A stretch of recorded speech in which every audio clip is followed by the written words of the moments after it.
Okay, guys, so last with the notes, we left off with homogeneous and heterogeneous mixtures, which is also what we talked about yesterday with our scientific journal question. So just a reminder, those prefixes, homo and hetero, homo meaning the same, hetero meaning different. Homogeneous mixtures is when you have a solution that looks the same throughout, so it has uniform characteristics. Heterogeneous mixtures have a different look to them, so you can actually see the differences in the mixture. So moving on, you should be getting ready to fill in the next slide, which is the methods of separating mixtures. There are 5 different ways that you need to know for separating mixtures: filtration, evaporation, decanting, centrifuge, and paper chromatography.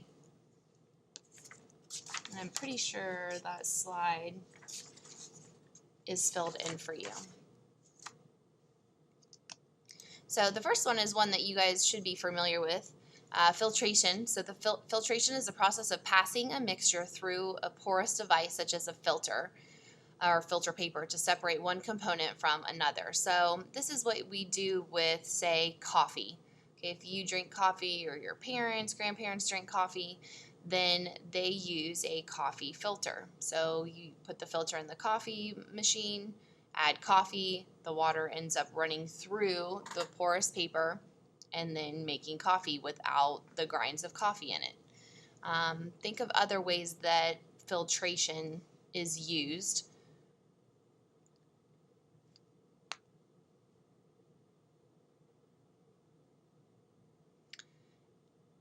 Another at-home example would be, some of you maybe have the Brita filters at your house. Some of them connect to your actual sink when you're getting water, so you can have cleaner tasting water. Some of you have the Brita filters where it's actually in a container and you add the filter and pour water in, and then it filters the water through. The next way of separating mixtures is evaporation. Evaporation, which we'll talk about again when we talk about the water cycle. Evaporation is a saltwater solution, or an example of would be a saltwater solution that was allowed to stand. The water would evaporate and leave behind crystals of water. So hopefully you know what evaporation is at this point.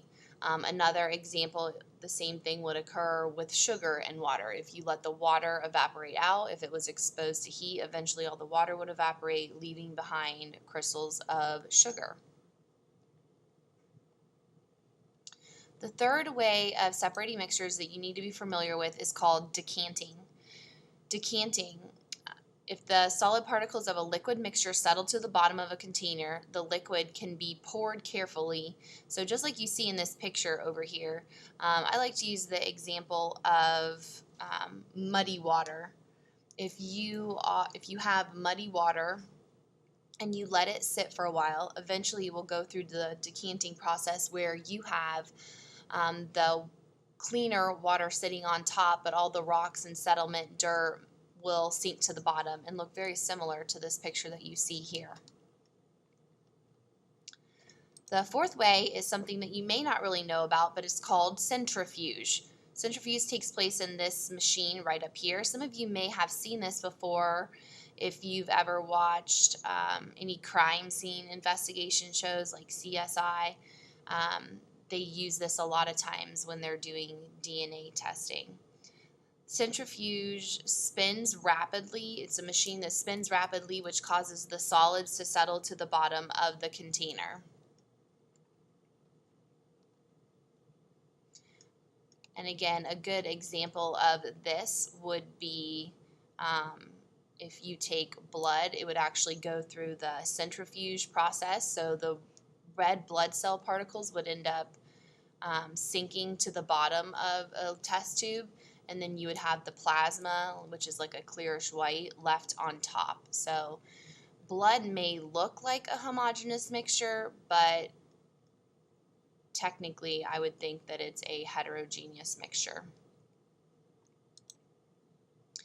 Next, you have paper chromatography. We won't do too much with paper chromatography, but just so that you're familiar with it, paper chromatography separates mixtures of dyes or pigments because of the different substances. The different substances will move at different rates on the paper. So if you look here at this picture, it kind of gives you an example of what paper chromatography is. So now I have some test questions for you. Well, it's going to give you the answers. Usually it pops up, but how I'm using it with the recording. Try to cover the answers and test yourself to see how well you're familiarizing yourself with homogeneous and heterogeneous mixtures. Hopefully after the scientific journal question yesterday, you guys are starting to have a better idea of what heterogeneous and homogeneous mixtures are. But we will be doing tons of examples, so you will definitely learn these. So oil and vinegar salad dressing, kind of like the example that we used in the notes already. Obviously, that's going to be a heterogeneous mixture because you're going to be able to see the oil and vinegar separate. So because you can see the difference, you can see that separation, it's considered heterogeneous. A bowl of vegetable soup would also be a heterogeneous mixture. Think about a bowl of vegetable soup. You've got the broth. You'd be able to see celery and carrots and whatever other vegetables are in the soup. You could even separate those all out individually if you wanted to. So because you can see the different particles or different substances in the soup, it's heterogeneous. A soft drink would be considered a homogeneous mixture. So think about Mountain Dew or Coke. Pop looks uniform, it looks the same. So even though you can see the bubbles of carbonation, when that carbonation ends up kind of filtering out, when the pop goes flat, the pop is still going to look uniform, so therefore it's homogeneous.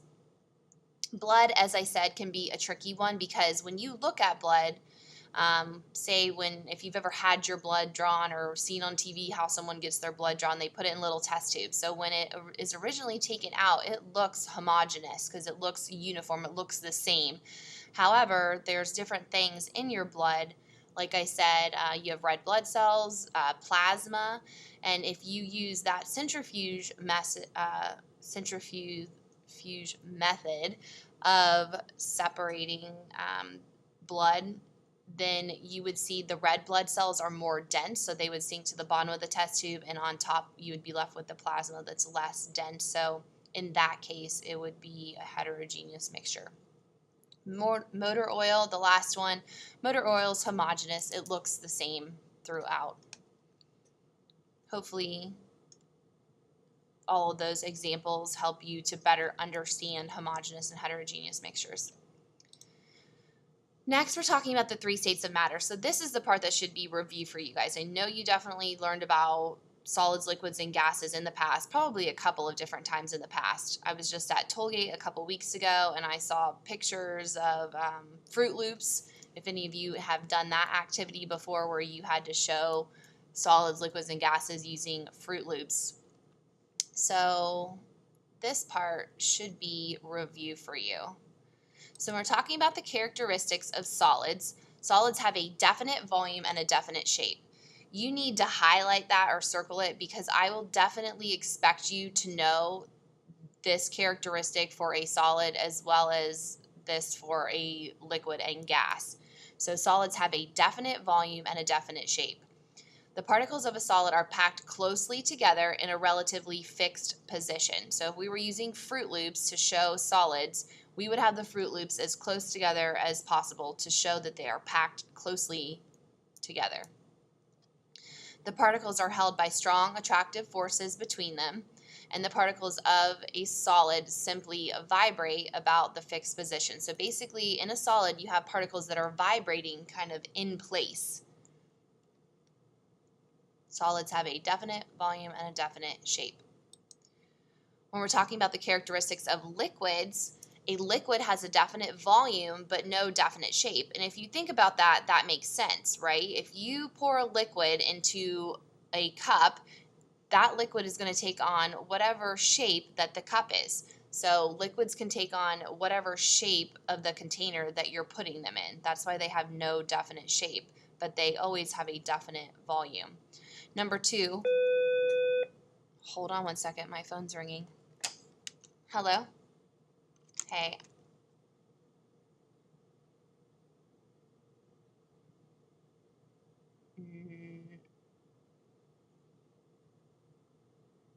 Yeah.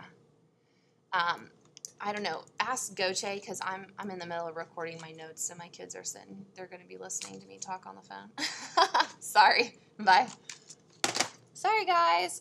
See, just like it would be if we were in class. Where was I? Number 2, a liquid assumes the shape of a container. Number 3, the particles of a liquid are held close together but can move past one another. So we said with solids, they're so closely packed together that they're just going to vibrate in place. With liquids, they're not held as closely together, so therefore they're able to kind of move past one another. So they do have some space to actually move. Number 4, the particles in a liquid move much faster than a solid. This allows the particles of a liquid to temporarily overcome those attractive forces between them. Characteristics of gases. A gas has neither a definite shape nor a definite volume. Gases are composed of particles that move very rapidly and are at a great distance from one another. So gases, they want to get as far away from one another as possible. Liquids are able to be close together and still move about. Solids are so close together that they can only vibrate in place. The last point here, last characteristic for gases, is that at these great distances, the attractive forces between the gas particles are much weaker than those of solids and liquids. And again, hopefully this is all just kind of a review for you over the different states of matter, because you guys should know this at this point. Solids, liquids, and gases. So here's a picture of what I was talking about with the particles being close together with solids, liquids, and gases. So you can see with the solid example that the particles are touching, they're close together. Those particles would be able to vibrate in place but not really move beyond that. With liquids, they're not held as closely tight together, so they're able to move past one another. With gases want to spread out and get as far away from one another as possible. So that's why you see separation between the gas particles. I'll read what this says here. When a substance changes from one phase of matter to another, there's no change in composition of the substance.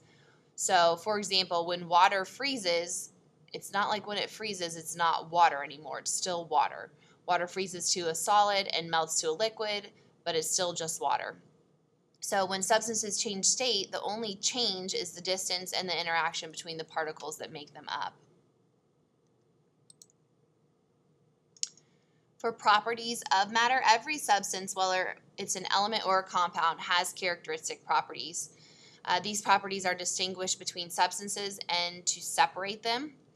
A property is a characteristic that defines an entire group of substances. So, for example, a property of all metals, like the metals on the periodic table that we discussed, is that they're good conductors of heat and electricity. So hopefully you remember that from when we talked about the periodic table of elements.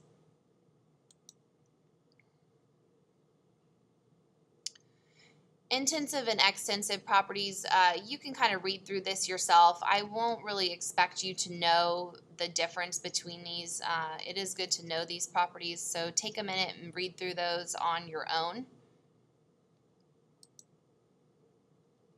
Physical and chemical properties. And again, this should be reviewed for you guys as well. This is stuff that you've had in the past. So physical and chemical physical properties. With physical properties, they can be observed or measured without changing the identity of the substance. Physical properties describe the substance itself rather than describing how it is changed into other substances during a chemical change. So examples of physical properties are color, odor, taste, hardness, density, melting points, and freezing points. You will need to know those properties to maybe highlight them.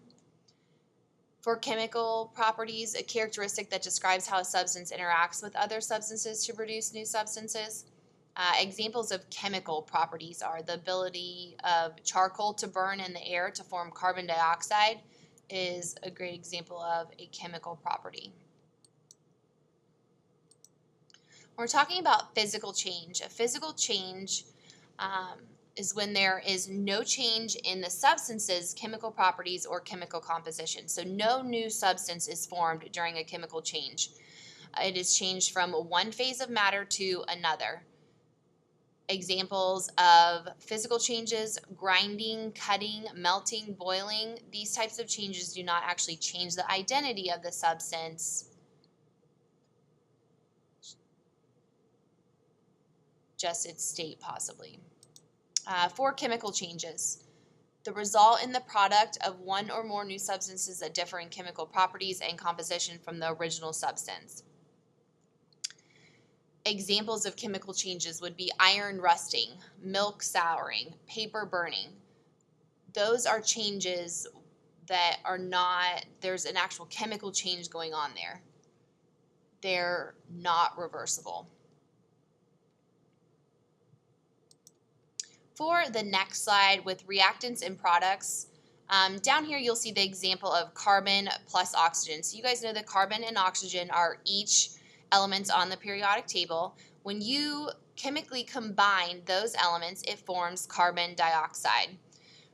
Carbon and oxygen in this case would be known as reactants. They're the original substance that's participating in a chemical reaction.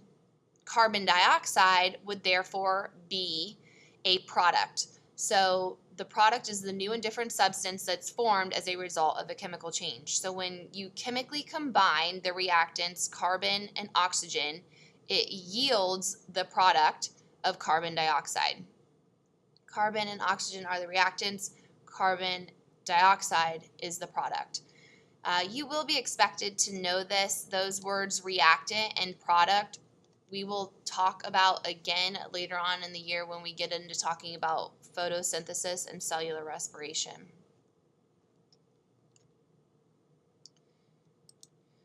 Here's some practice problems for you. Again, try to cover with your hand the answers and see if you can decide whether each of these examples is a physical or chemical change. Tearing a sheet of paper. Obviously, if you rip a sheet of paper in half, it's not like it's chemically changing in any way. It's still paper. Therefore, it's going to be a physical change. If you burn a log, it's a chemical change. It's not going to be a log anymore. Melting a piece of wax, it's still going to be wax even after it's melted, so therefore it's a physical change. Melted butter solidifies in a refrigerator. That's also a physical change. You could melt the butter again, it's still going to be butter. You could put it in the fridge and it's going to solidify, it's still going to be butter, so therefore it's physical. The rusting of iron, that's a chemical change. Dissolving sugar in water, that's a physical change. Now we talked about different ways of separating mixtures, so we could use evaporation to separate that water out and be left with sugar crystals. But regardless, it's still going to be water and sugar.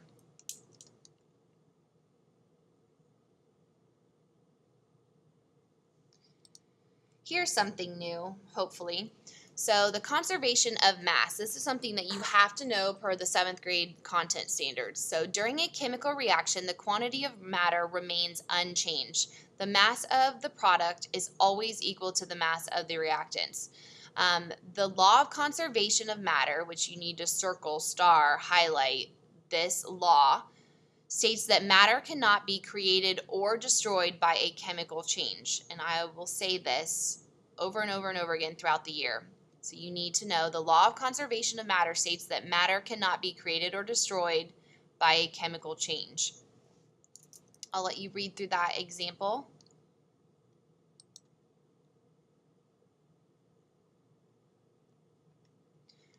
Density, I'm sure you guys have worked with density before. Density is a measure of how much mass of a substance occupies a certain volume. You will be expected to know the formula for density. Density equals mass divided by volume, or in short, D equals M over V. Density is a physical property of a substance, therefore density can be used as one property to help identify an unknown substance. Density changes slightly with temperature and pressure. So when heated, most solids and liquids expand. The volume is greater, but the mass remains the same. Mass always stays the same. It remains constant.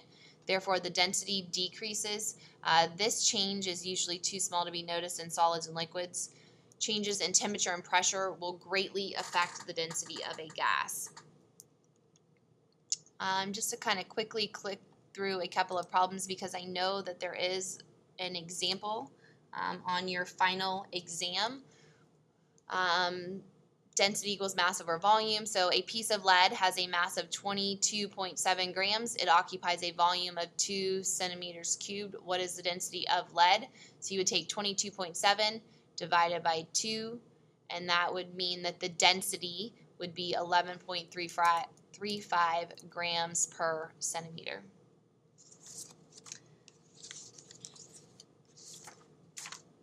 We're going to stop there for your notes for today, so make sure that you put this someplace safe.